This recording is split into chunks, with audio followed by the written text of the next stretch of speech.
May 12, 1945. Taungdao, Burma, 1 in the morning. The trench is a shadow in the dark. The man inside it hears them coming. 200 Japanese soldiers advancing on a forward position that he and 2 comrades hold alone. The first grenade lands in the trench. He picks it up and throws it back.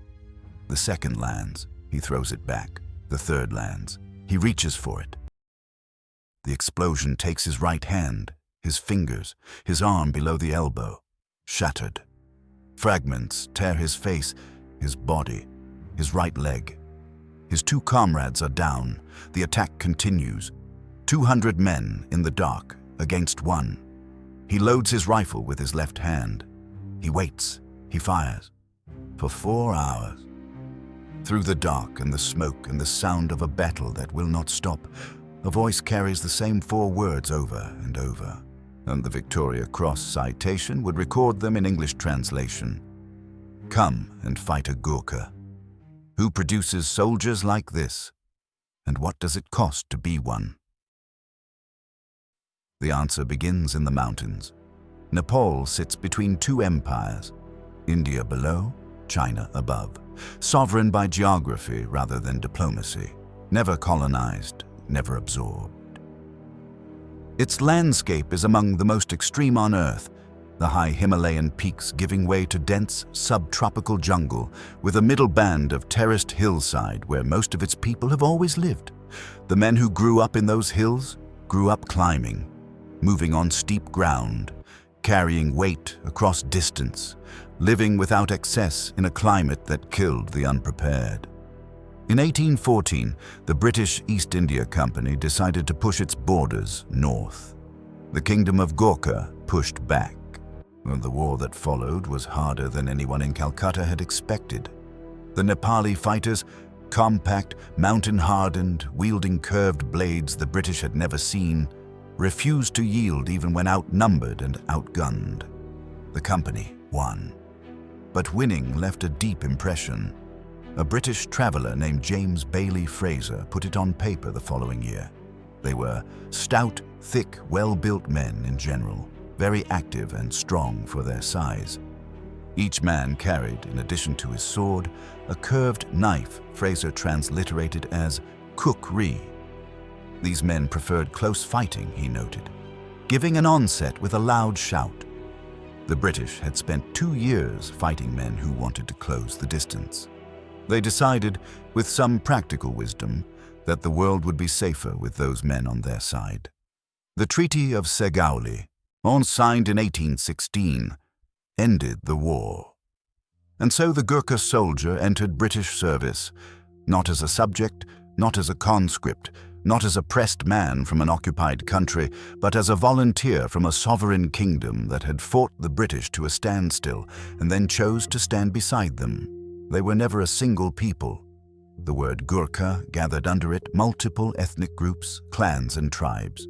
The Gurung, the Maga, the Rai, the Limbu, the Tamang, the Khas.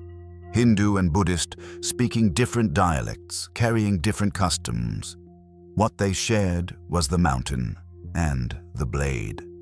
The kukri has been Nepal's national weapon since at least the 7th century. The blade curves forward, the weight concentrating toward the tip, so that a cut carries the full momentum of a swing. It is not elegant. It is designed to work. In the 1940s, a standard issue kukri ran to 40 centimeters and weighed up to 900 grams.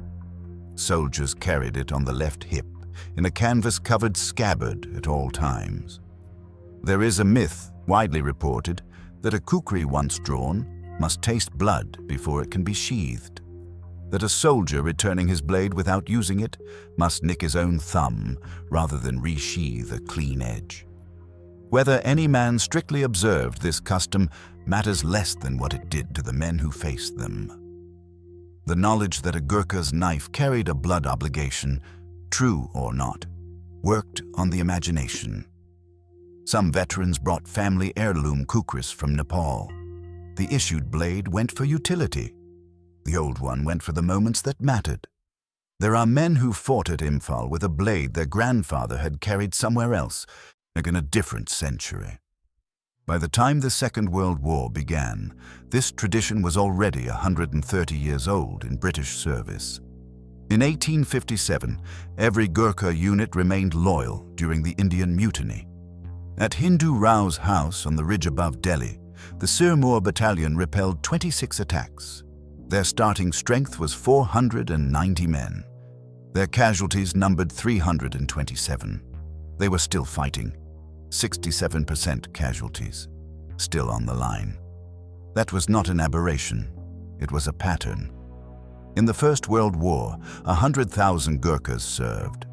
They fought at Neuve-Chapelle and Ypres in Mesopotamia and Gallipoli. They suffered over 20,000 casualties. They had already survived modern industrial warfare once. One of the men who joined in December 1940, permitted to enlist in wartime, although he stood only 4 feet and 11 inches tall, below the peacetime minimum height, was a farmer's son from Chitwan district named Lakhiman Gurung. The army waived its own regulation to take him. He was 22 years old. June 1940. France has fallen. The British Expeditionary Force has been evacuated from the beaches at Dunkirk. Across the Channel, the most powerful military force in Europe controls the continent. Britain's survival, as a functioning state, as an empire, as a presence in the world, is genuinely uncertain. In Kathmandu, Nepal watches. It has no treaty obligation to Britain, no colonial relationship, no territorial stake, no material incentive. Nepal has never been part of the British Empire, and no British government has any legal claim on its men. The Prime Minister of Nepal makes his decision. The words attributed to him are simple. Does a friend desert a friend in time of need? If you win, we win with you. If you lose, we lose with you. Nepal offers to raise the number of Gurkha battalions available to Britain from 20 to 35. It donates money for fighter aircraft during the Battle of Britain. It donates further funds to the Lord Mayor of London for the relief of Blitz victims in the East End.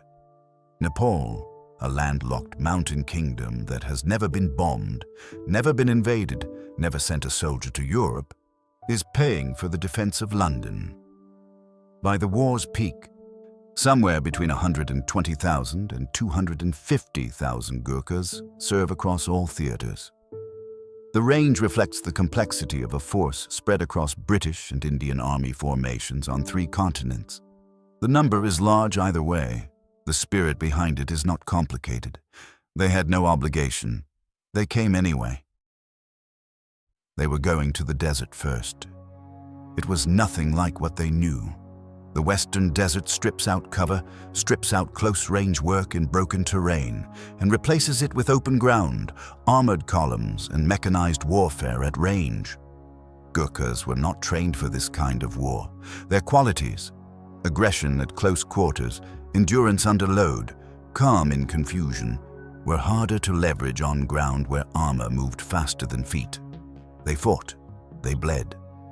At Tobruk in June 1942, the 2nd Battalion, 7th Gurkha Rifles was captured when the garrison fell. Over 30,000 Allied troops taken prisoner in the same collapse. For Gurkha soldiers, capture had no precedent in their tradition. There was no cultural framework for it, no story that ended this way. They found themselves in it anyway. To the east, the disaster was worse. When Japan entered the war in December 1941, 3 Gurkha battalions fought a rearguard action through Malaya that lasted weeks and changed nothing. Singapore surrendered in February 1942, the largest capitulation of British forces in history. Then Burma. The Japanese advance moves fast. The 17th Indian Division falls back in a fighting retreat that offers no good options. By February 22, 1942, they are at the Sitang River, wide, dark, fast with the season's rain. The bridge is the only crossing. What no commander on the western bank has confirmed in the hours before the decision is made is how many of their own men are still waiting on the eastern side. The engineers detonated anyway. The spans drop. Men already in the water, and men only now entering the current, fight the dark river in full kit under Japanese fire from the bank behind them. Those who make it across arrive without weapons, without ammunition, some without boots. The disaster costs the British 2/3 of the 17th Division. They had crossed oceans for this. They had left the mountains of Nepal to stand beside a friend who had asked. They were drowning in the dark, in a river their own side had put them in. What follows, for the men who survive, is not retreat alone. It is a march of 1,000 miles on foot through jungle, back to India. William Slim commands the retreat. He watches what it does to men. He does not forget. Slim arrived in Burma, already shaped by war. A wound at Gallipoli, a military cross in Mesopotamia. In 1938, he commanded the 2nd Battalion, 7th Gurkha Rifles, the same battalion whose men would be captured at Tobruk 4 years later. He knew these soldiers before the war asked anything of them. He understood what they could do and what they required from a commander: clarity, honesty, and the decency not to pretend the situation was something it wasn't. Mountbatten would call him the finest general World War II produced. His men, British, Indian, Gurkha, West and East African, the vast multinational force that became the 14th Army, called him Uncle Bill. Yet he was broad-shouldered, blunt, direct, with a square jaw and a watchfulness his men read as steadiness. No affectation, no performance of command. The 14th Army was the forgotten army. Germany first was the Allied priority, which meant Burma was perpetually under-resourced, undersupplied, and largely unreported. The campaign produced no famous beaches, no symbolic cities, no narrative easily explained on a newspaper front page. What it produced was 1,000 miles of jungle, 3 years of fighting, and some of the most sustained infantry combat of the entire war. The men who fought it knew that nobody at home was paying attention. Slim rebuilt the army from the wreckage of 1942. He reformed tactics. He restored supply lines. He addressed men who had been broken and told them, without lying, what it was going to take. By 1943, the 14th Army was something different from what the Japanese had defeated a year before. The Japanese did not know this. In early 1943, a new element entered the campaign. Brigadier Ord Wingate, tall, bearded, intense, known to hang raw onions on a string around his neck and set a wound alarm clock on the table during briefings, had conceived what he called long-range penetration. Small columns of men inserted deep behind Japanese lines, disrupting supply and communication, living off airdrops and jungle knowledge. No roads, no base, no retreat. The first expedition, Operation Longcloth, launched in February 1943. 3,000 men, including the 3rd Battalion, 2nd Gurkha Rifles. Each man carrying over 72 pounds, proportionally more than the mules hauling their heavy weapons. Teak forest in temperatures above 100 degrees. Malaria and dysentery alongside the marching. Japanese patrols hunting by sound through the same jungle. At night, columns halted in tight defensive circles, no fires, listening. The tactical damage they inflicted was limited. In the contemporary assessment, the first Chindit expedition was a desperate and unsuccessful venture militarily. The story told afterward was something else, and the psychological effect on British morale, on Allied confidence that deep jungle could be survived and fought in, was real and lasting even when the underlying facts were not. The propaganda worked where the operation had not. By 1944, both sides had formed beliefs about what Allied soldiers could do in Burma. That belief was about to be tested. The Wingate died in an air crash 3 weeks into the second expedition in March 1944. His men continued without him, absorbed into roles they hadn't been built for, kept in the field longer than intended. But they had already done what the war required, established in the minds of both sides that soldiers could disappear into the Burmese jungle and come out fighting. March 1944, the Japanese launch Operation Yugo, their great offensive toward India. General Mutaguchi commands 85,000 men. His objective is the plain of Imphal, the logistics hub of eastern India, and beyond it, the road into Bengal. His supply plan rests on one assumption, that the British Indian Army he is attacking is the same demoralized force that fled Burma in 1942. It is not. Imphal is surrounded. At Kohima, 200 miles north, the Japanese cut the road and the garrison fights on a tennis court. The two sides within grenade range of each other for weeks, in monsoon rain, in humidity near 100%. Disease kills as many as bullets. The road between Kohima and Imphal is severed. Both sieges hold. Mutaguchi's supply plan had no provision for a prolonged campaign. His force was meant to capture Allied depots and feed itself on what it found. When the defenses held, 85,000 Japanese soldiers began to run short of food, then ammunition. The offensive meant to break into India became, in the space of 3 months, a catastrophe of starvation in the jungle. The Gurkha units around Imphal do not know, in the weeks of fighting, that they are breaking the back of the largest Japanese offensive of the war. And they know the ground in front of them and the men beside them and the order to hold. On June 12, 1944, at Bishanpur on the Imphal perimeter, Japanese tanks advance on B Company, 1st Battalion, 7th Gurkha Rifles. The company takes fire from tank machine guns and medium machine guns simultaneously at point-blank range. The advance stalls. The perimeter is at risk. Rifleman Ganju Lama is the #1 on a PIAT, a projector, infantry, anti-tank, a weapon that must be brought within close range to be effective. He takes it and crawls forward. Alone, under the converging fire of tanks and machine guns. He gets within 30 yards. His left wrist breaks under fire. He takes a wound in his right hand, a wound in his leg. He brings the PIAT into action. He destroys the first tank. He reloads and destroys the second. Then, on a broken wrist and bleeding from 3 wounds, he crawls forward again and attacks the tank crews with grenades as they attempt to escape. He's in his 20s. 12 days later, at the same perimeter, Subadar Netra Bahadur Thapa commands a small isolated hilltop position when the Japanese attack in force. His men hold the first assault. The casualties are heavy. He calls for reinforcements. They come and become casualties. He retrieves ammunition himself, under fire. Then he takes the offensive. The official citation uses 9 words that require nothing added.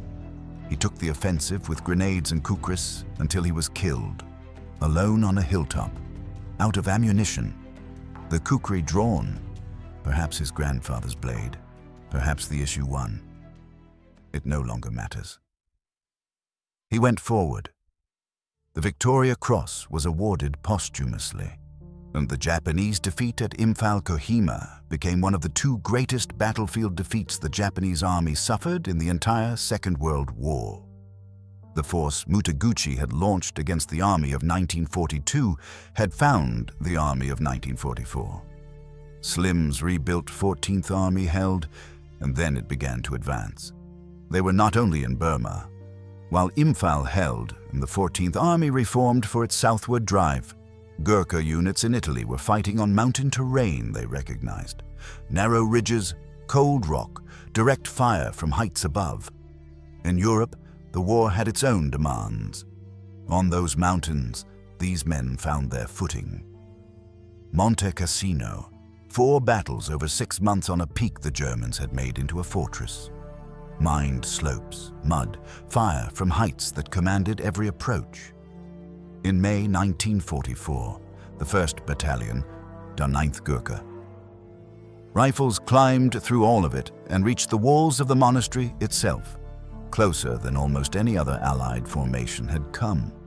What it cost to reach those walls can be measured in the ground left behind them.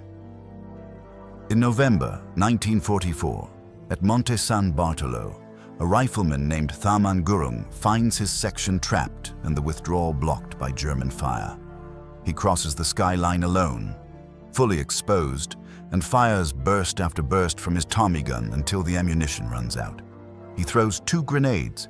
He goes back to his section, collects 2 more, and crosses the skyline a 3rd time. Then he seizes a Bren gun, runs to the crest a 4th time, empties 2 magazines into the German position, and turns to follow his section to safety. A bullet comes through his throat. He was 21 years old. The road to Rangoon runs south. Slim's 14th Army crosses the Chindwin, takes Akiab, fights across the Irrawaddy. At night, in assault boats, Gurkha units paddle the mile-wide river in darkness, tracer rounds crossing above the surface, flares turning the water to moving silver. They take casualties in the water. They fight for the far bank before dawn. Maigtila falls, Mandalay falls. By May 1945, Rangoon is in Allied hands, and the Burma campaign is, in all practical terms, over. The Japanese Imperial Army has been driven across 1,000 miles of jungle and broken. There is one engagement still to describe. On the night of May 12, 1945, a rifleman in the 4th Battalion, 8th Gurkha Rifles, is manning the most forward position of his platoon outside the village of Taungdao. 200 Japanese soldiers move toward his trench in the dark. His name is Lakhiman Gurung. He was born on December 30, 1917, in Chitwan District, Nepal. He is 4 feet and 11 inches tall. The British Indian Army waived its own peacetime height regulation to take him in December 1940. He is 27 years old, and he has been at war for 4 years. The first grenade lands in the trench. He throws it back.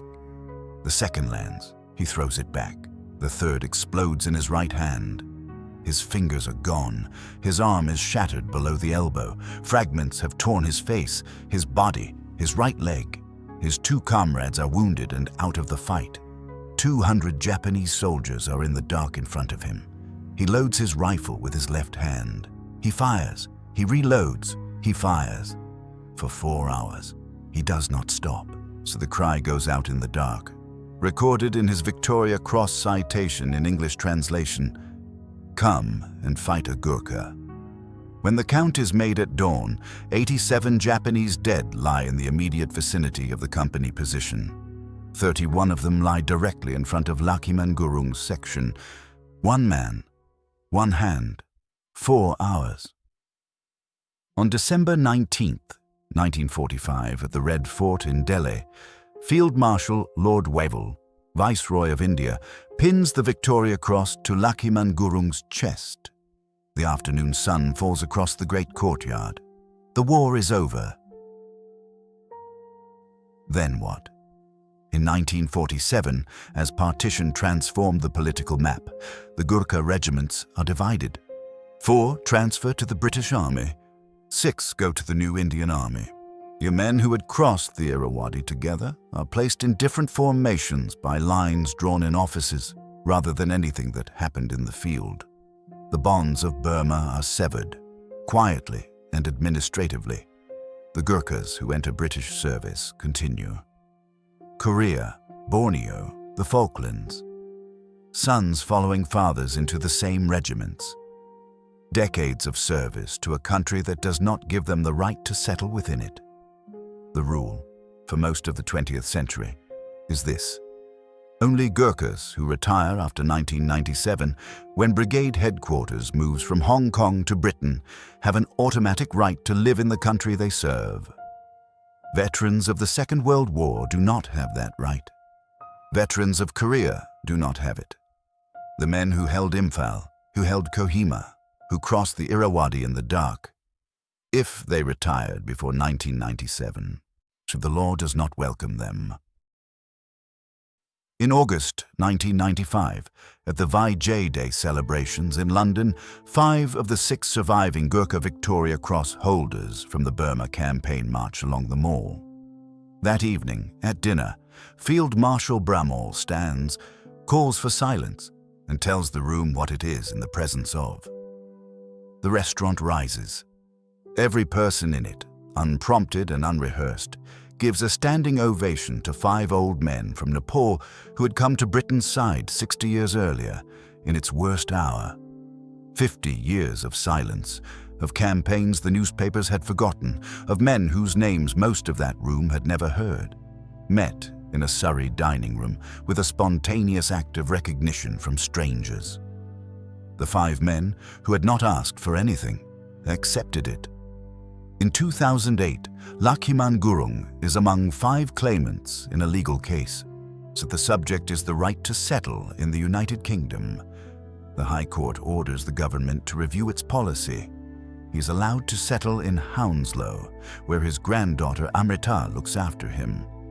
In May 2009, after a public campaign led in large part by Joanna Lumley, whose father, Major James Lumley, served as a career Gurkha officer, his name in the records of Mogaung, Burma, June 1944, the right to settle in Britain is extended to approximately 36,000 Gurkha veterans who had retired before 1997. The arc of a single family across 60 years, a father in the jungle, a daughter on the steps of Parliament. Lakhiman Gurung died on December 12, 2010, in Hounslow, in the country. He was 92 years old. In Kathmandu, a man named Kulbahadur Gurung wakes each morning and takes a brisk 30-minute walk. But he is 101 years old. He is among the last surviving Shindits. He is not a symbol. He is a man who went into the Burmese jungle under 72 pounds of equipment and came out and kept going and is still walking. At the Kohima War Cemetery, a stone inscription has stood since the war ended. When you go home, tell them of us and say, "For your tomorrow, we gave our today." A British officer named Ralph Turner served alongside the Gurkhas in the First World War and spent the rest of his life unable to leave them behind. In 1931, years before Burma and before Bishanpur, before Taungdao, and before any courtroom in London, he wrote this: "Bravest of the brave, most generous of the generous.